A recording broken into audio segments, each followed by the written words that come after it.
Happy Thursday, folks. This is Hurricane Hub Live. I'm Chief Meteorologist Tim Pandages. It is October the 16th. Only got 2 weeks, a little more than 2 weeks left of October. And of course, the hurricane season, goes all the way through November the 30th. Tonight on HHL, we've got a new area of interest out in the Atlantic Basin. No name storms at the moment. Lorenzo, if you remember yesterday, became a remnant low. And I'll show you it on satellite now. You can barely pick out where it was. It's fading away into the darkness. And the Eastern Pacific, which was much more active last week, right now, there's just one area of interest that hasn't really moved over the last 3 days in terms of its probabilities of becoming a named storm. It's kind of remained stagnant in the 50% range. All right, an overlook of our season so far. 12 named storms. The most recent is Lorenzo and Karen. See Lorenzo here in the main development region, and Karen, subtropical storm in the North Atlantic that was around for like 18 hours. The only thing to come out of the Caribbean and the Gulf was Barry way back early in the season, and the only landfall in the U.S., thankfully, it was a weak tropical storm, Chantal, back in July. But I will say there is the possibility here with our new area of interest that's been tagged. Once it moves into the Caribbean, this is an untapped part of the basin. So there's still very deep water, very warm deep water in this area. So a lot of energy there, kind of a powder keg. All you need is a spark and a seed to move into a very fertile environment to possibly grow into a storm that may be something to track here. Also, the Gulf has been very, very quiet so far this season. I say so far because we still have 6 weeks left of the season. Out in the basin right now, there's not much going on. That right there is what's left of Lorenzo.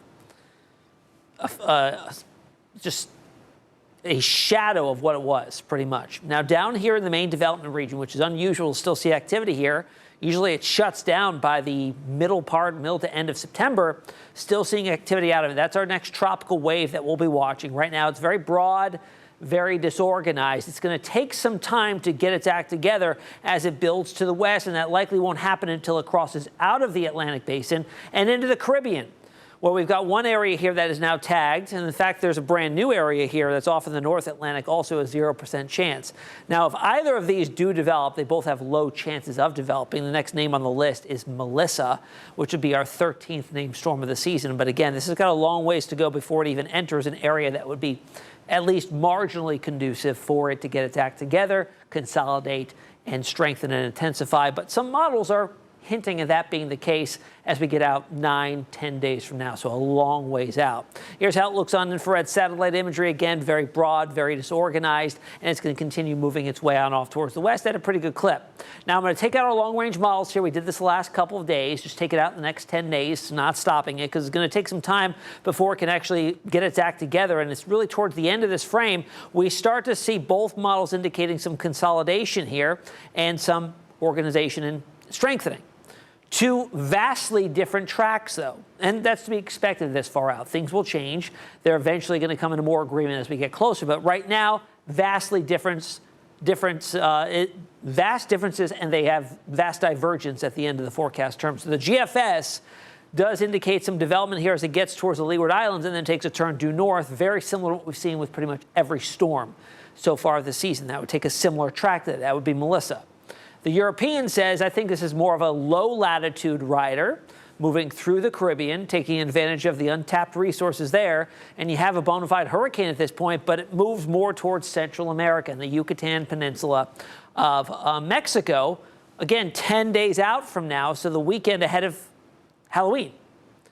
We have two hurricanes in different areas. So this will obviously come into more agreement, if it even develops at all, in the next 10 days. We've been showing you this too on Tuesdays. We get the Climate Prediction Center's outlook for the next several weeks. This is 2 weeks out.